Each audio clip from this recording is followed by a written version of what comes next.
Hello, this lecture will be looking at historiography from the late 19th century to the 1950s.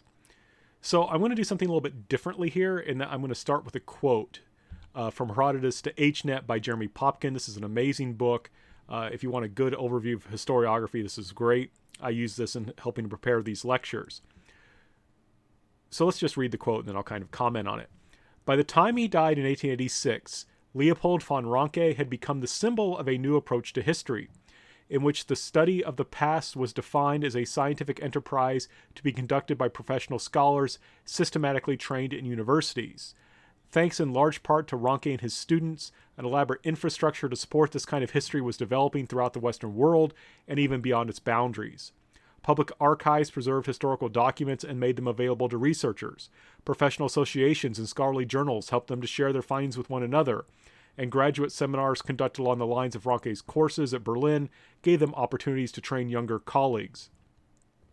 This to me is really amazing, right? This infrastructure that I just quoted as described here in Herodotus to Hnet, that's basically kind of how things still are.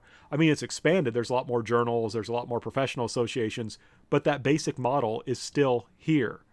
The seminar is still a great way to learn. So it's amazing how much continuity there's been from the 19th century to the present. To continue, the number of full-time academic historians was still limited. In 1884, the 400 colleges and universities in the United States employed only 20 full-time history professors. Lander has 5, right? So this is not very many here, right? And we have 1 philosopher in our department. But it was growing rapidly as systems of higher education expanded.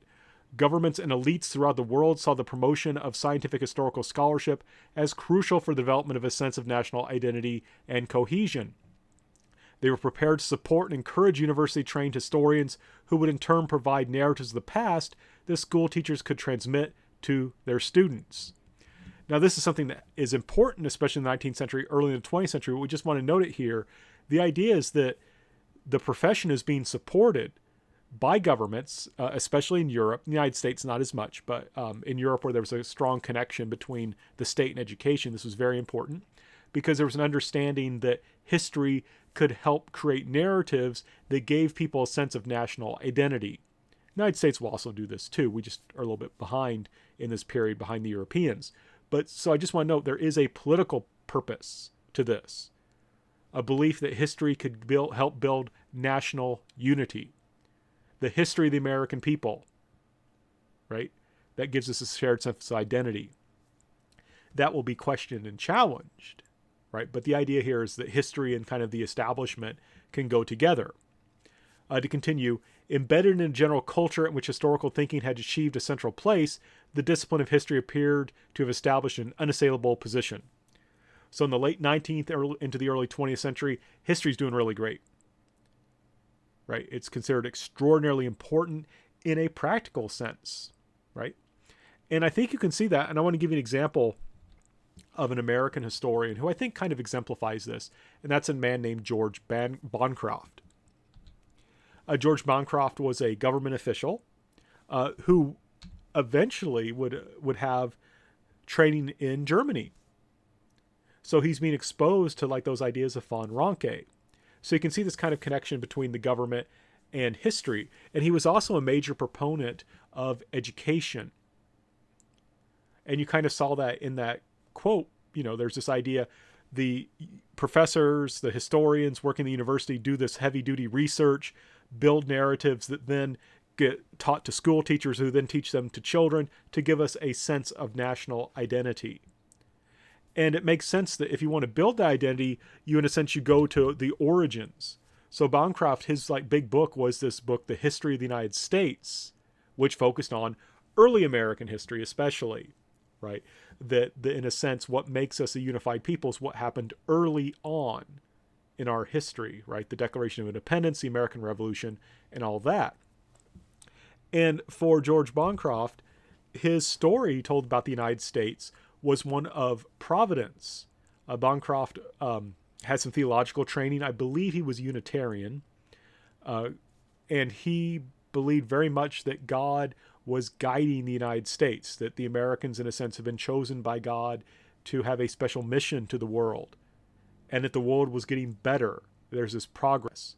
Now, what was progress towards? What was providence? What was God guiding the United States to do? To help expand freedom, not only amongst the American people, but in a sense to be a shining beacon on the hill for the whole world to look to and to eventually imitate. And this is very similar then to a Whig interpretation of history, right? This idea of progress, this idea especially of progressing towards freedom. It's just that here you have an idea of a special place for the United States. Now, there's some criticism of Bancroft. He tended to be what we would maybe call romantic, which is kind of a 19th century historical movement in arts and literature that emphasized human feeling and emotion, and therefore, and it's kind of a reaction to the Enlightenment, which focused a lot on reason and science. So there's some criticism that even though he had been trained as a German-style historian that would emphasize like objectivity and things like that, that maybe he sometimes allowed his love and emotion for the United States kind of override that, and maybe, play down some of the darker parts, the bad parts of our history, in order to emphasize this idea of progressing towards freedom.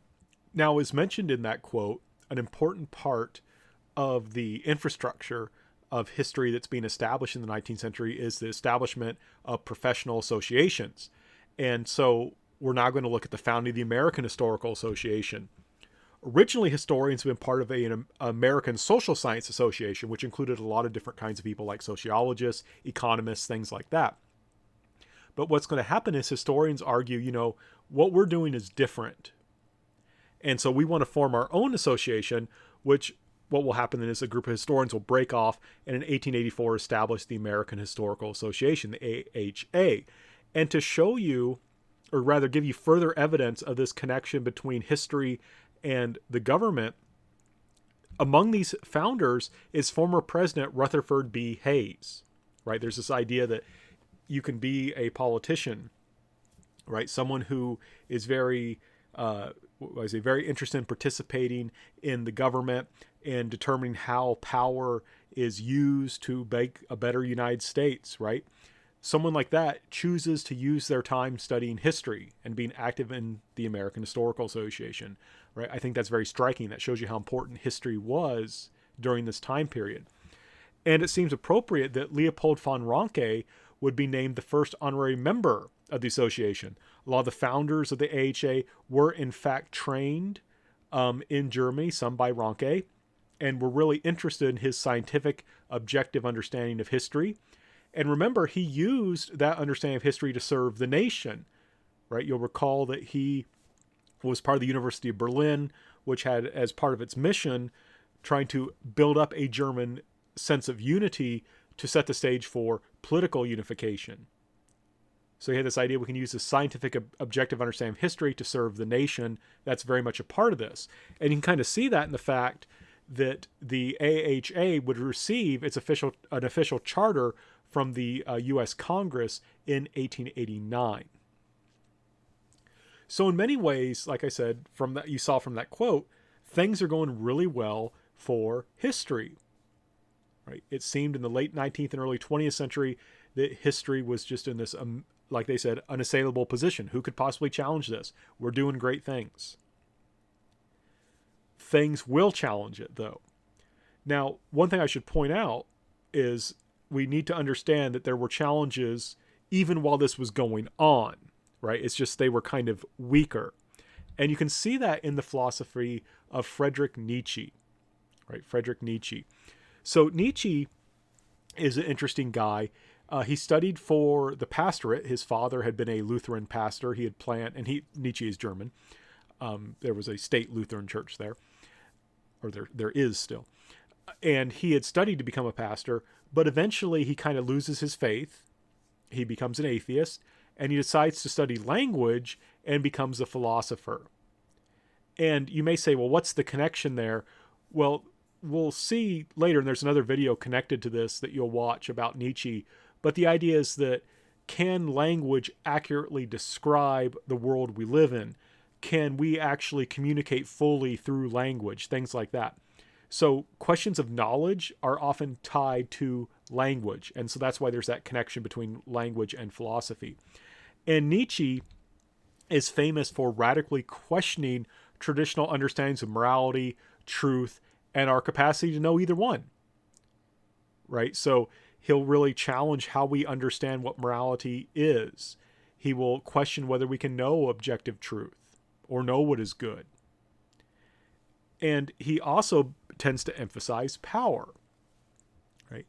And his belief was that the world was heading towards a kind of nihilism, that the world was falling apart. And that the old solutions like religion were no longer able to help us. So there's this idea things are falling apart, and the old answers, belief in God, don't work anymore. We need to do something else. And in particular, he hoped supermen would arise who would address this situation. Now, one thing you may say, Superman, doesn't that sound a bit like the Nazis? And people get a lot of historical arguments about this, but it's definitely the case that some Nazi leaders did adopt certain aspects of Nietzsche's philosophy. Whether Nietzsche would have approved of the Nazis, from what I know of him, I don't think he would have, but people debate that. But in any case, for our purposes, what we need to emphasize is, even while you have historians in the 19th century discussing scientific objectivity and arguing that we can really know the past, you have philosophers like Nietzsche at the same time questioning whether we can really know anything. Right? Now, there's a lot of confidence in our ability to know. So people like Nietzsche are often ignored by many people. Interestingly enough, Nietzsche did write about history. He wrote an essay called On the Use and Misuse of History. I would have assigned it, but it's extraordinarily difficult. But if you're interested, I would encourage you to have a look. But for a long time, Nietzsche's kind of an outlier. People who are questioning knowledge in the way that he does, a lot of people don't listen to them because there's so much hope in science, there's so much hope in progress. Things are going really well in many ways in the late 19th into the early 20th century. And then we have World War I.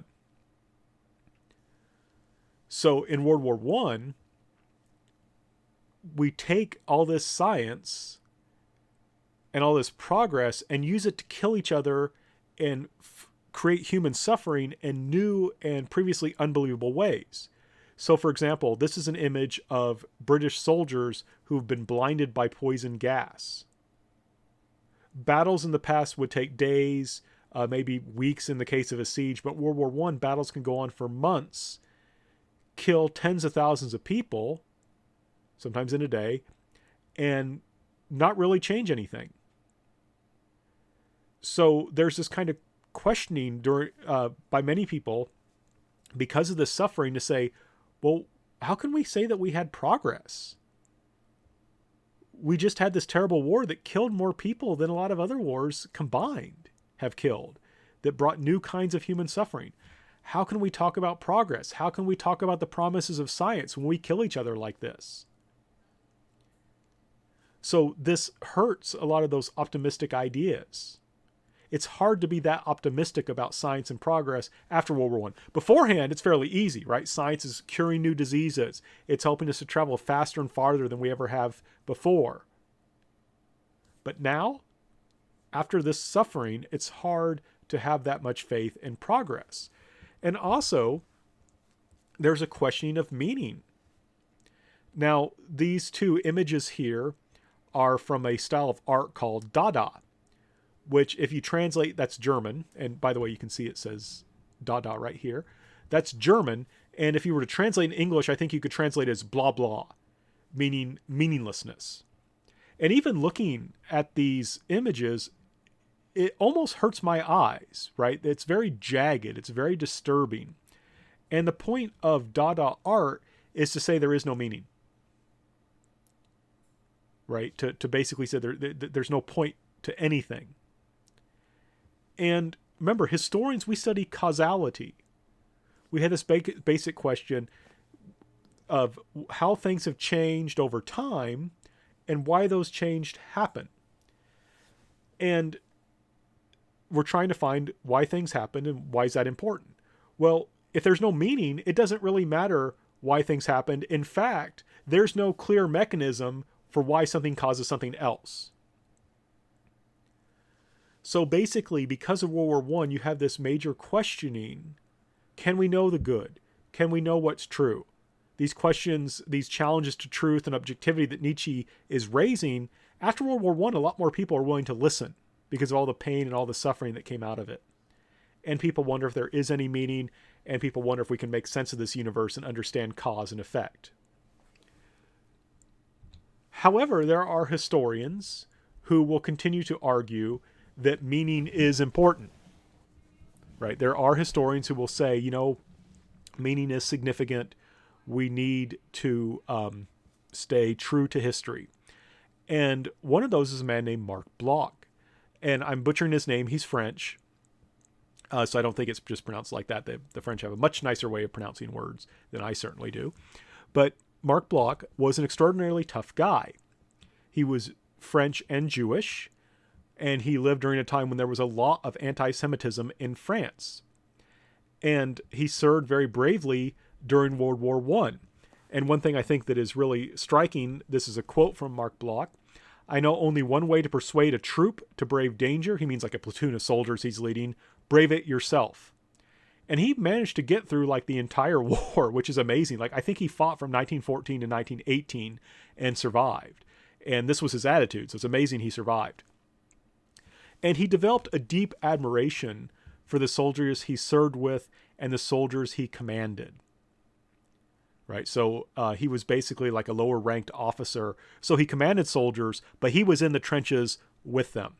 So I just want to stress, when we're dealing with this guy, we're dealing with someone who really had experienced danger, had experienced life in war. And he helped after the war to establish what's called the Annales school of history, which, far from questioning cause and saying, oh, we can't have meaning, said actually what we need to do is we need to focus on long-term history. But what's interesting is that he moved away from political history. Right? A lot of history, especially under someone like Leopold von Ranke, focused on the development of political institutions. And Bloch is interested more in social and economic history. And I think in particular, a lot of this had to do with his experience with the average soldiers. He developed an interest in the common people, you could say. The everyday people, right? The French peasants and French workers who he was leading into battle. He was interested in their lives. That caused him to want to move away from this kind of political history that focuses on kings and generals to one that focuses more on what life would be like for just average, everyday people. It's also interesting because he wanted to look at the medieval period and the early modern period. You can define early modern period in different ways, but it'd be something like the 16th, 17th centuries. He was not as interested in more recent history. And basically what Bloch was trying to argue was that if we want to understand why things are the way they are, we don't want to just look like 5 years before World War I or 10 years before World War I. Maybe we should look 300 years before World War I. And you may say, well, why is that so crazy? Why would you do that? Why would you look back that far? And it's like, oh yes, that makes a lot of sense to look back that far because it was in the 1648 with the a treaty that basically ended the 30 Years' War and established the kind of nation-state system, in a sense, that Europe would be following that helped lead to World War I. So Bloch's point is we need to look back further. So and it's not just him, but there's these French historians who are working together to establish this thing called the Annales School, which focuses not on most recent history, not on political history, but says we need to broaden history. So I just, again, want to stress, while you do have some people questioning meaning, truth, ability to know, you have others like Bloch who say, nope, we can just keep going. Maybe we need to change how we do history, but it's not time to give up yet. And one thing about poor Marc Bloch, you'll notice he dies in 1944. I mean, he was 58. That's youngish, but you could still just get sick and die of natural causes, certainly at that age. But the reason he died in 1944, he was in France, which was conquered by the Nazis, and he became part of the French resistance, and was basically an anti-Nazi partisan, was acting as like a spy. He was caught and the Germans, Nazis, executed him. So this guy, like I say, Marc Bloch is kind of the real deal. And one reason I have to mention this guy, because, he was just an extraordinarily tough person who did some very interesting historical work. And as part of your readings, you'll read something called The Historian's Craft, which he wrote. It's very hard, in part because he died before he could finish it. So I think he would have cleaned it up and maybe made it a little bit easier to follow. But when you read that, keep in mind, this is a historian who was a real deep, idealistic person and who died for their ideals. And so I think we should really take seriously and take the time to try and understand his rather complex ideas. Now, I want to give you another figure who, while many people were questioning the importance of history, while people were saying maybe we can't know truth and morality, I want to look at an American historian's response to that, a man named Charles Beard. And Beard is representative of what we might call progressive historians. They're sometimes called the new historians. I like progressive historians because it tells you their politics, right? So if you're familiar with the progressive era in the late 19th, early 20th century United States, you have these reformers who say, you know what, we can make the United States a better country. We don't have to accept the social problems that we have. We can do something about them. And Beard was one of these people, and he thought that historians could help make the progressive political goals a reality. Right. So, for example, things like if you're not too clear with progressive history, something like women's suffrage, women's right to vote, that is an example of something that Beard would have supported and would hope that history could support. Now, what's interesting, though, is that Beard questioned the idea of scientific objectivity. Right. He questioned it. He gave a speech called That Noble Dream, in which he questioned whether we really could know history completely, 100% certainty, like a science. But he basically argued that while we might not be able to know it completely perfectly, we can know it well enough. One thing I should point out, this is where I argue that history is not really a science. You can't know it for certain, but you can know it well enough, right? For example, is it possible that the Egyptian pyramids were built by aliens? Yeah, that's possible. Is it probable? No, it's not. And I can give you a bunch of historical evidence that shows that it's probable that human beings made the pyramids, and we can understand how we can come to a reasonably certain understanding of how they learned to build them over time by just looking at how they got more complex over time. So that's kind of my issue with this whole idea of scientific objectivity, right? I don't think we can talk about certainty, but we can certainly talk about high levels of probability. Beard dealt with this differently. He questioned the idea of scientific objectivity, but he said, you know what? This isn't an interpretation. Progress is a fact. Progress happens. It maybe doesn't happen in a straight line, but things are getting better and they will continue to get better. And we are progressing towards a more just and democratic society. Now for Beard, right, what would a just and democratic society be? Well, one thing is it would be a collectivist society. It would be one in which the individual was not too much of the focus, but rather the group. And this makes a lot of sense if you're a progressive, because the idea is, you know what, some people just have too much money and they're taking too much of the good things in the country, where other people have too little and they don't get enough to eat, for example, whereas other people have plenty to eat.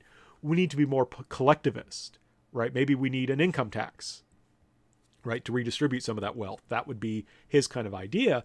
And he thought that this needed to be planned, right? Society should be planned, right? So in part, this I think is interesting, he had faith in the American people to bring progress, but he thought they needed to be guided by awakened intellectuals such as himself to bring social reform. So it's interesting, right? We talked about how the government supported historians in part to develop national narratives that would help bring unity. So that's the kind of connection between politics, power, and history.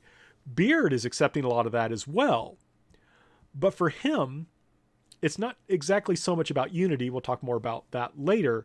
For him, though, there's this idea that historians can work with power, with the government, in order to bring social reform. Right? In this case, building a more just and democratic society. So to kind of continue with this, and I just want to point out, Charles Beard, you can see how important he was and how important history was, front page of Life magazine. Right, so very important person. So in many ways, this is similar to the Whigs, right? This is similar to Bancroft, who we just talked about earlier in this lecture. But for Beard, there was an enemy to progress, right? For the Whigs, the enemy to progress would be something like superstition. You may remember we looked at Miss McCartney, the historian, and she was very anti-Catholic because she saw Catholicism as the enemy of reason. Well, for Beard, there was an enemy towards progress, but it was primarily connected to business or anyone who had money, right? The moneyed interests. So for Beard, you had this conflict between the people and the wealthy, right? The business interests, the moneyed interests. That was the conflict. And that sounds kind of Marxist, doesn't it? And I think it is connected to Marxism. Beard is an example of someone, though, who was influenced by Marxism but was not a communist, right? But I do want to point out, you had this idea of progress, but there's opponents, enemies to progress. For Beard, like Marx, it was economic, right? The business people, the moneyed interests were the ones who were stopping and preventing progress. So to give you an example, he published a book called An Economic Interpretation of the United States in 1913. What's striking about this is that he argued that the Constitution was not really so much about expanding freedom or giving people freedom. He argued it was basically a reactionary government meant to protect the economic interests of the wealthy wealthy founding fathers above that of other people. So Beard, unlike Bancroft would have celebrated the Constitution as a step towards the development of freedom and democracy. For Beard, the Constitution was reactionary. It was meant to put brakes on freedom, right? It was an attempt by the founding fathers to protect their own economic interests against the people. There are some problems with this analysis, but it, I think, is a good example of what Beard was thinking and what these progressives were thinking. So you can see there's more of an anti-government feeling in some ways, right? Or at least anti-establishment, though of course they hoped that they could gain control of the government and then use it to bring the social reforms they wanted. Now, there are some critiques of this school that we need to talk about. First of all, this was just too simplistic understanding of conflict, right? Things are much more complex than that. You can't just simply say it's the people versus money, because who are the people, right? Usually if I say the American people, I mean American citizens, right? And that's what I mean by the term. But when he says the people, you've got people who are American citizens, who are bankers and who have lots of money, and people who don't. Well, he's excluding Americans from that, right? So what does he mean by the people? And the problem is, even among people who we might categorize as the people, oftentimes they have different interests.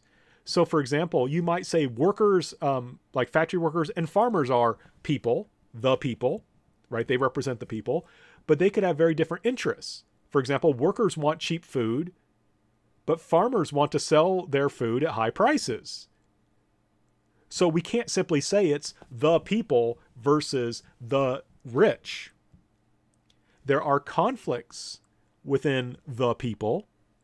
I say farmers and workers might have very different interests, and the connection between them and wealthy people might be very complex. In addition, he's been criticized for having too much focus on the economy. So for example, and we'll talk more about this later when we get to African American historiography, but Beard tend to understand the Civil War in purely economic terms. He tended not to think that race was not that important, and that the fight to end slavery, abolitionism, was really just kind of a side effect, a sideshow, that the real issue was the northern industrial economy versus the southern agrarian economy. And so he kind of took race out. It made it all about the economy. And that brings up the question, who are the people, right? Do African Americans, where do they fit in, right? When you view the Civil War and abolitionism and the end of slavery as kind of secondary, it seems to me like you're kind of excluding African Americans from the story of the people. But we'll talk more about that later. Now, I do want to note something also that's very interesting about Charles Beard is, and this I want to stress, even though I was just kind of critiquing his understanding of race, this guy was a progressive. He married a woman, Mary, and of course she took his name, became Mary Beard. That's her picture there on the left. She was a suffragette. She was a very important player in the movement for women's right to vote, something her husband wholeheartedly supported her in. And she herself was also educated. I believe she had a master's degree. And what's interesting is that Charles Beard actually taught at Columbia University, a very important university for like 19 years. But Columbia would not, according to Beard, was not anti-German enough during World War I. Charles Beard was very anti-German, wanted the United States to enter the war against Germany. He saw Germany as like the enemy of progress. And he resigned from Columbia because he thought Columbia was not supporting the war enough, even once the United States was engaged in the war. And Beard, though, was a textbook writer. And he and his wife, even though he resigned his position, they made so much money from the textbooks that they wrote together that they were able to make a very nice living. But I want to stress, right, it's very interesting that, you've got this progressive historian, and he really does put his money where his mouth is. He supports his wife and the cause of women's suffrage, and then takes her seriously enough as an educated historian that he will write and publish books where both their names are prominently displayed. So very interesting, very complex person, but definitely an important historian in our understanding of the development of American history in the 1920s and 30s into the 40s.